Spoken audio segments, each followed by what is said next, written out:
Welcome to the Dr. Wyatt Show podcast, where developing a long-lasting, happy relationship is the status symbol to achieve. And following my tools is one path to help get you there. I'm your host, Dr. Wyatt Fisher, a licensed psychologist specializing in couples counseling.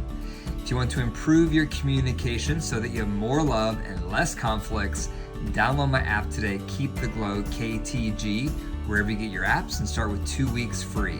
Also, be sure to follow me on social at Dr. Wyatt Fisher and subscribe for future episodes. I invite you to join me in my free Masterclass September 4th at 12 noon or 6 p.m. Mountain Standard Time on how to rebuild your marriage in 90 days. In this Masterclass, we're going to cover top causes of communication problems, top causes of resentments, top causes of emotional and sexual problems, and top solutions to reduce conflicts and increase your love. That applies to everybody. And so you better attend. I'm doing this for you. It's free. It's September 4th, and it's how to rebuild your marriage in 90 days. To sign up, go to the show notes, click the link, and I hope to see you there. So today is a call-in episode. I've had 2 call-ins. If you have questions for me, make sure you give me a call as well. You can call the number 303-578-0618. Leave a voicemail with your question, and then I'll respond to it on the future episodes of this podcast. So I've had 2 people call in. They each had questions. So this first one is a gentleman who is going through a separation. He doesn't want the separation, but he's calling in and asking me how to announce this to his kids. So I'm going to play the voicemail, and then I'll respond back. Dr. Wyatt, good morning. My question is, my wife is separating from me as a stepping stone to something else. My question is, how should we approach telling the children? We have a 3-year-old and a 9-year-old. Should we tell the 3-year-old also?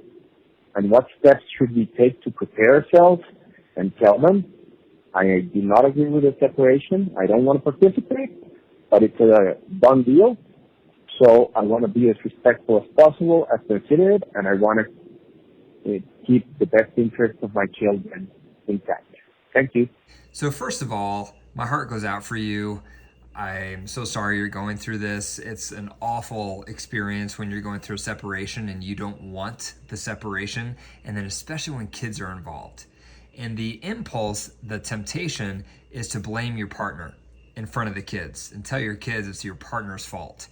But that's not good for the kids, especially these young kids. And so usually the guidelines is you want to sit down together with your spouse and announce it to your children together.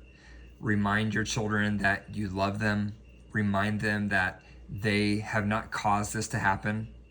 Remind them that things are going to be as normal as they are right now as much as possible. You have to tell them what's going to change and what's not going to change. And the best thing for kids when they're going through a divorce in the family is that little to nothing changes. So ideally, they would stay in the same home.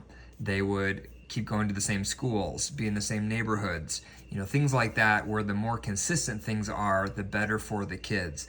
And they need to see mom and dad are going to continue to have a positive relationship together and get along, because that also breeds a sense of security.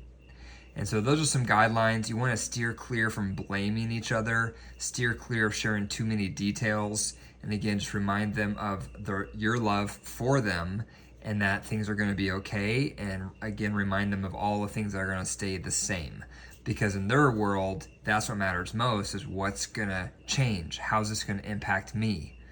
So those are some guidelines. Hope that helps. Okay, the next call-in that came in is a woman who called in, and she is worried that her husband is too friendly with other women.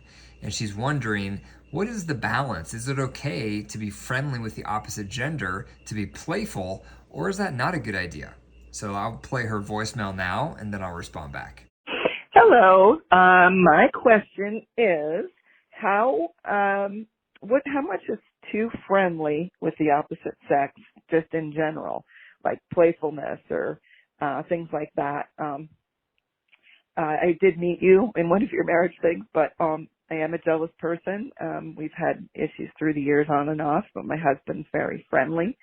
And he just recently went back to work, and Little things even bug me. We ran into a coworker, and he was like, he's seen her, and he's like, "Hey, you, get to work," like joking with her, and they were talking for a while, and then he talked to the guys the same way as he talked to the ladies, but it bothers me, and I can't tell him because it's too much of a he thinks I'm too sensitive to things, and I have one problem after the other with what he does. But I just think he is too friendly. I think he's too comfortable with other women.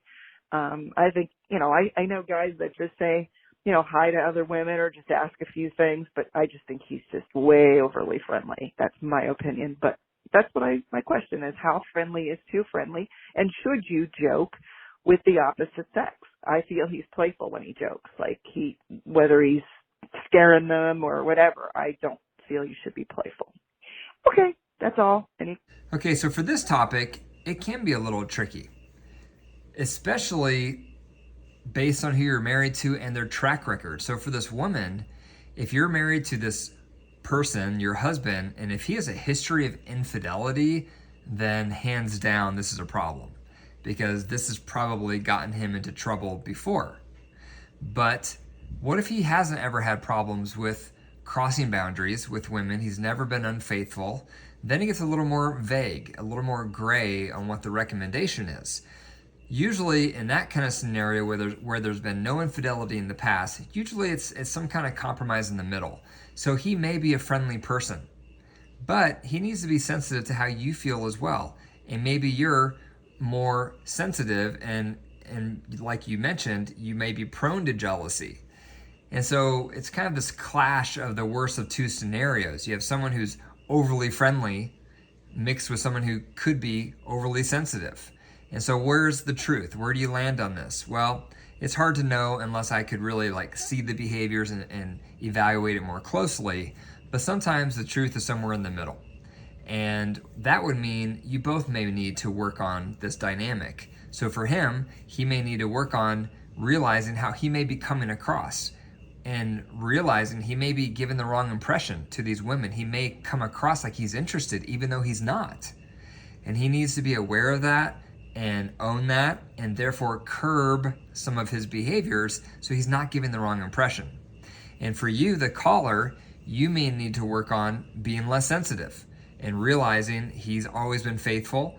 He's always been a trustworthy person. I know I can trust him. I'm assuming these things are correct. And if those things are correct, trying to remind yourself of that when you get uncomfortable or uneasy.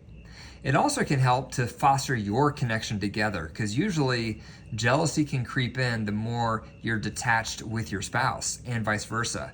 So the closer you feel with him, the more connected emotionally and physically, the less threatened you may feel with when he says hi or he's friendly with other people. So that's another angle to this that can help. But, this is something that actually I've had to work on because I'm a friendly person. And this is not something that my wife would get uncomfortable with. She's never told me, stop being so friendly with women. She's never said that to me. But it's something that I've noticed I've had to work on. And one example of this is I tend to smile often. I'm just a smiler. I always have been. I was raised with two parents who tend to smile. And so I smile easily and I smile often. And I remember one day I was at the rec center with my kids. My wife wasn't there.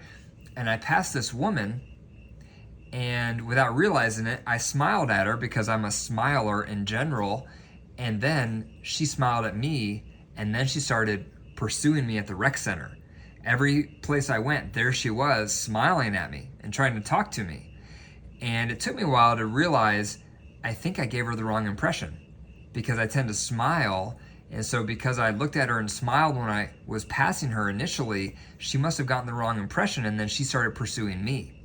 And so that was a good lesson for me and made me more conscious and more aware of I got to really be careful with my tendency to smile, because if I'm smiling at women out in public thinking it's innocent and I'm just being friendly, they may get the wrong impression. They may think I'm interested.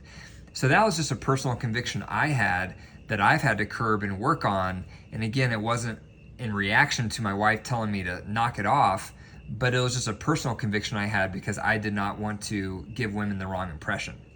So that might be something your husband has to experience and realize that he might be giving the wrong impression, even though his heart's in the right place.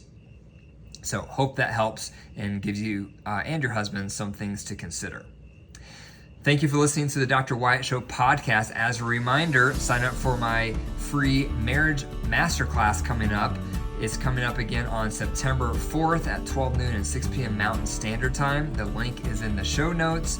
I hope to see you there. We're going to go through how to rebuild your marriage in 90 days.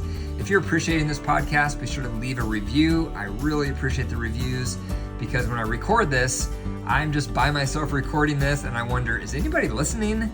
And so when I get a review, it tells me you are listening and this is helping. And remember, your marriage is alive. If you care for it and nurture it, it will grow. But if you deprive it and neglect it, it will wilt and die. The choice is up to you. Take care.